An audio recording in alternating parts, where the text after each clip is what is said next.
Welcome to the Business Chop, where challenges, success, rewards, and solutions to entrepreneurship collide. Let's chop it up. Hello, Chop Squad. I'm excited to be with you as usual, and I'm always excited for our guests. And our guest today is Dr. Michael Brenner.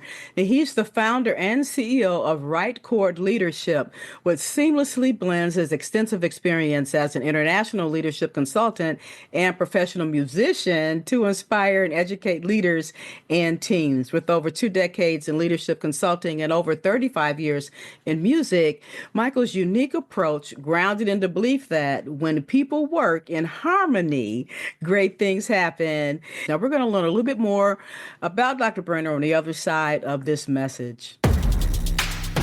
Knock out your competition with Altogether Marketing. We elevate your brand. Take a stance with your business name, logo, the tagline, your colors, even the fonts for your business. And then jab left with your website. Jab right with core values. Back up with product experience and bring it on with you. Visit altogether.biz and let us help you create a knockout brand. Welcome back, everyone. Through his chorus model, everything is related here to music, he has partnered with top organizations to enhance employee engagement, reduce turnover, and foster inclusive environments, demonstrating the profound connection between musical harmony and effective leadership. Dr. Michael Brenner, welcome to the Business Chop. Thank you, Audrey. It is a pleasure to be with you today. Thanks for inviting me. Yes, absolutely. Now, before we get started and delve into all that technical stuff here, you want to share with us 2 fun facts? Yeah, 2 fun facts. So I play, I don't know how many instruments, maybe 8 instruments. Not all of them as well as the others, but yeah, I started off on clarinet when I was a kid, and then I pivoted to saxophone when I discovered jazz in 7th grade. And honestly, I'll tell you a little secret. If you can play one sax, you can pretty much get around on all of them. So I play sax, alto sax, tenor sax, soprano sax, baritone sax, flute, harmonica, Irish tin whistle, and probably a few others that I'm missing. So that's one kind of fun fact. Yeah, another one is that I've played in the same band now for 30 years. So we started in 1995, and we are celebrating our 30th anniversary this year. Congratulations. That's awesome. Thank you. Yeah, I love hearing that. You think I can, as a senior citizen, I can pick up the sax now and start playing? I love that instrument. I play piano, but I've always loved that saxophone. There's just something about that. Yeah, absolutely. I don't care if you're 5 or 100. You can pick up the saxophone. The saxophone, I think, is a comparatively easier instrument to play perhaps than, say, a violin or a harp, or I'm not saying it's totally simple to play, right, but it's a little easier than some of the others, and it's a wonderfully versatile and flexible instrument, which is what I love about it. You can play R&B, funk, jazz, rock, country, you name, even classical. Oh, wow. That's awesome. All right. Well, thanks for sharing that fun fact with us. The music, that's always exciting to hear things like that these real rounded. And of course, that relates to your expertise in your business as well. Sure. And I wanted to share real quick, because I don't want to forget this. You have a new book coming out? I do. It's called Strike the Right Chord, the Emerging Leader's Guide to Exceptional Performance. And it is a culmination of my 25 years of experience in this field of learning and development, professional development, leadership development, goes by so many different names. But basically, it's my work with leaders and managers and teams at organizations, both for-profit, not-for-profit, and really learning along the way, what it takes to be an exceptional leader or an exceptional team or an exceptional organization.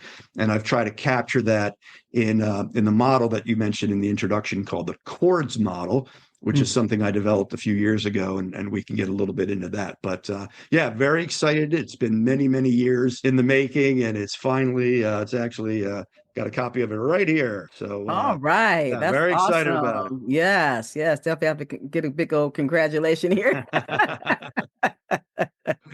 I Oh appreciate my that. goodness. Yes, you are welcome. So then actually the first question kind of talks about, the model, your chords model. So your blend of leadership science with the art of music through your chords model. Can you share how this framework helps leaders and teams work in harmony and what makes it different from traditional leadership models? Yeah, great question. So the name of my company, Right Chord Leadership, came from the phrase "to strike the right chord," which is a phrase that many of us are familiar with. And as a musician, since I was a kid, I've often thought about how does a musician or a performer strike the right chord with his or her audience? When you think about all the musicians that I love, James Brown and Miles Davis and Prince, like some of the most Oh man.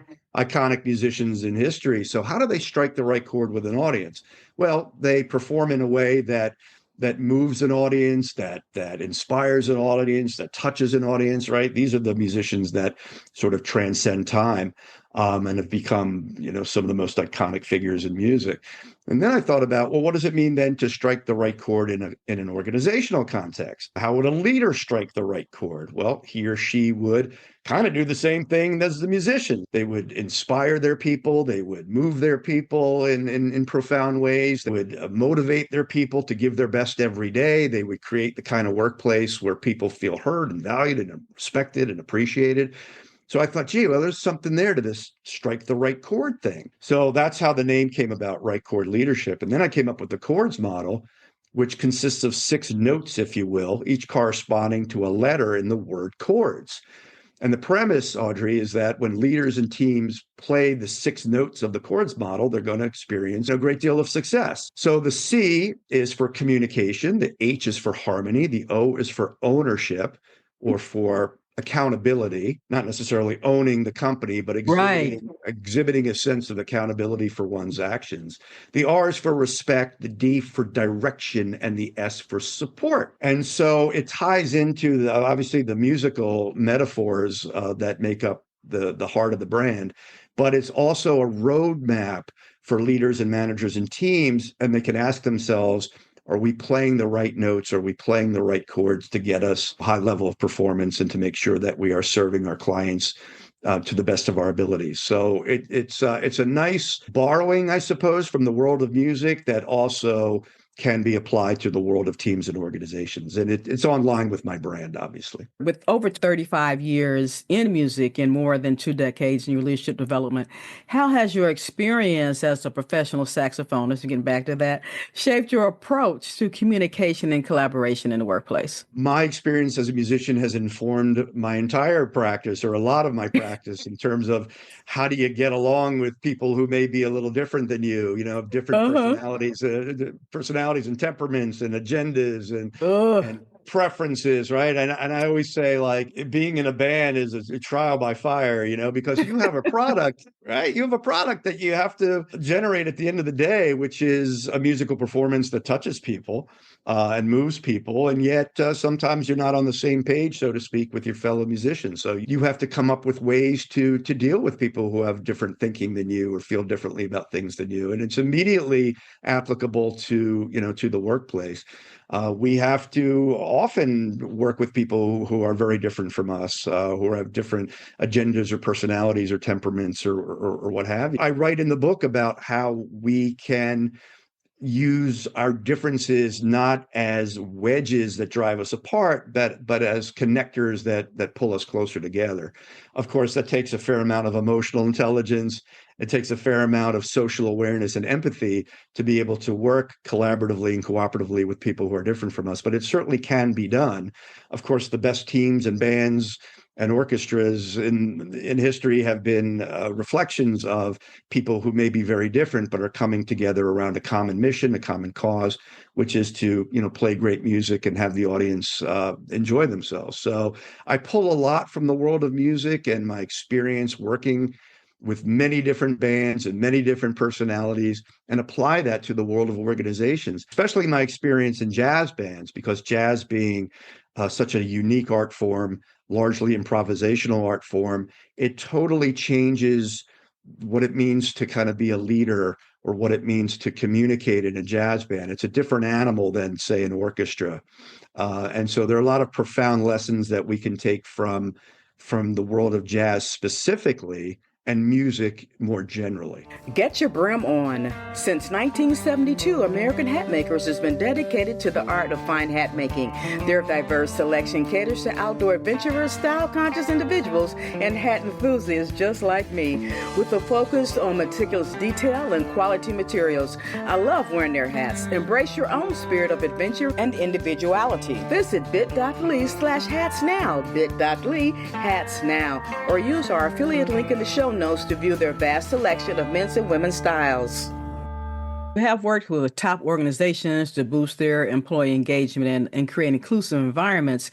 So what role does emotional intelligence, you kind of, alluded to that in your last answer, or even the musical sensitivity, play in building a high-performing, inclusive team? Yeah, so emotional intelligence is a group of skills that have everything to do with how well we manage our own emotions and those of others. And we could spend all afternoon talking about the specific skills, right? But it basically comes down to four: self-awareness, self-management, social awareness, and relationship management. So how aware are we of our own emotions? Are we able to manage them constructively, particularly when we're under stress or pressure? How empathic are we with others in terms of trying to understand their perspective or their point of view? And how adept are we at building strong, trusting relationships? And everything else kind of falls under that.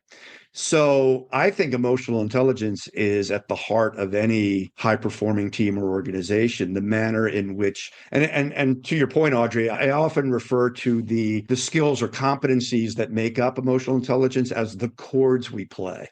So just as I can play a chord on a piano, I think of the chords we play as the way that we show up at work, the way we carry ourselves, the way we comport ourselves, the quality of our interactions and conversations with others are collectively the chords we play. And so when our emotional intelligence is operating at a high level, we find ourselves being able to forge strong relationships. People trust us. Our communication is effective and precise. And when the chords we play are perhaps a little out of tune, if you will, then that stuff tends to suffer. We're not as adept at communication. We have trust issues. Factions start to form, cliques start to form, and then we experience some level of dysfunction. So I think emotional intelligence is absolutely the heart of the matter, and then everything sort of flows from there. And I often ask my clients, what chords are you playing? And are you willing to consider playing different chords to get different results? And that really forms the heart of the work that I do and the various programs that I deliver. That Awesome. Concept, that idea. We didn't say this in your intro, but you recently completed a certificate in neuroscience of leadership from MIT. How are you integrating? And congratulations, by the way. Oh, thanks.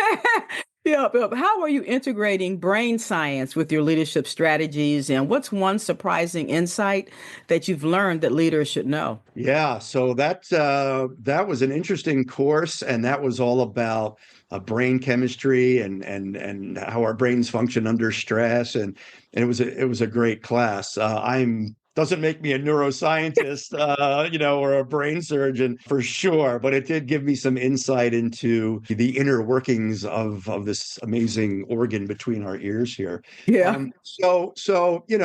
I do pull from that experience in that course. Most folks that are my clients know a little bit about how the brain works at work, but not too much. So I try to keep it fairly simple. I think I probably pull from that course most when I'm talking about the emotional intelligence competency of self-management, which is staying calm under pressure and responding in a healthy, constructive way when things maybe go off the rails a little bit or when things don't go well. And I talk about the amygdala, which is a part of our brain that responds when we are feeling threatened or we are feeling stressed. The fact that we tend to feel before we think we have this circuitry, which means that oftentimes, especially when we are feeling a high degree of stress, we might say something or do something in the heat of the moment that a few minutes later we may regret saying or doing. When we calm down and the dust settles, we may think to ourselves, gee, maybe I shouldn't have said that, or maybe I shouldn't have done that. But in the moment, we were being compelled and driven by our emotional brains, our amygdalas, which often leads us down paths which we go, oh boy, maybe I shouldn't have done that, right? I think we've all been there before. That is a fairly simple reference to brain anatomy, that people understand Yes. without getting too deep into it. And so what we need to do, obviously, is find ways to lower the temperature of our amygdalas so that we can engage our thinking brains, where we can think rationally, we can think logically, we can pause and think through the implications of our actions, and not feel that our amygdalas are taking us in directions that may not serve us. So that is a very quick and brief example of how I incorporate what I learned from that course when I'm talking about how to stay calm under pressure, how to manage our negative emotions constructively. And we've all lost our temper or said something really dumb at one time or another. And so everybody can sort of identify with that example. Yeah, awesome. Thank you. Mike, how can we get in touch with you, your website, or so we can go a little deeper, with what you're doing there, Strike the Right Chord? Yeah, so would certainly invite people to take a look at my website, which is rightchordleadership.com. Chord with an H, like a musical chord, not CORD, which is like a rope, I get that a lot, right? I couldn't find you, Mike. I said, well, what spelling of chord did you use? So that's usually the biggest problem. So right chord, CHORD, rightchordleadership.com. They can check out the book on Amazon. It's available now for purchase for anyone who's interested in that. That again, the book is called Strike the Right Chord, and I'm on LinkedIn. So I love connecting with people. I'd love to connect with your listeners. They can look me up on LinkedIn. It's actually Michael Y. Brenner, because my middle name starts with Y. There are other Michael Brenners on LinkedIn. So it was an easy way to distinguish myself, Audrey, from the other Michael Brenners, by just adding that unusual middle initial of Y. Exactly. Michael Exactly. Y. Yeah. That's the only thing that separates me from my niece. There you go, right? Except for her young good looks. Yeah, well, you're very striking yourself. So thank you. Yes, absolutely. So yeah, I love talking to people who are doing interesting work. That's why I was delighted to connect with you today. I love your podcast, and you have a very interesting background that I was reading about. And so anybody who's just doing interesting work in the area of teams or leadership or management or emotional intelligence or music or anything affiliated to what we talked about today, please feel free to reach out. I'd love to talk to you. Just to have a conversation. Yeah. Okay. Well, really appreciate that. And thanks for coming on today. I'll close with one of my favorite quotes from Dwight Eisenhower, of all people, the former president of the United States back in the 50s. And he said, "You don't lead by hitting people over the head. That's assault, not leadership." And so I love sort of the cheeky nature of that quote. And I think it's true. You don't lead by hitting people over the head. That is indeed assault. That is not leadership. Leadership requires us to be a little bit more empathic, listen actively. We don't have to agree with everything that people say, but I do think that if we follow the 6 notes of the CHORDS model and we show respect and we support one another and we create a workplace, whether we're leaders or not necessarily in positions of formal authority, I think we all can contribute to creating the kind of workplace where we want to work, which is one where people feel valued, appreciated, and respected. And we can all contribute toward achieving that goal, whether we are in formal positions of leadership or not. Absolutely. Thank you so much. The Chop Squad, definitely take heed. Hit on Dr. Brenner's website and let's strike the right chord together. Thanks, you go. Mike. Love it. Thank you, Audrey. You are so welcome. Well, I'll see you next time. Bye-bye. Sounds good. Take care. Bye now. Thank you for listening to The Business Chop. We hope that you were able to glean valuable information from our guest and that you will download and share this podcast. Your rating and review is much appreciated. To go deeper with our guests, please visit their website and social channels. To learn more about us, please visit businesschop.info or altogether.biz, where we will help you expand your brand.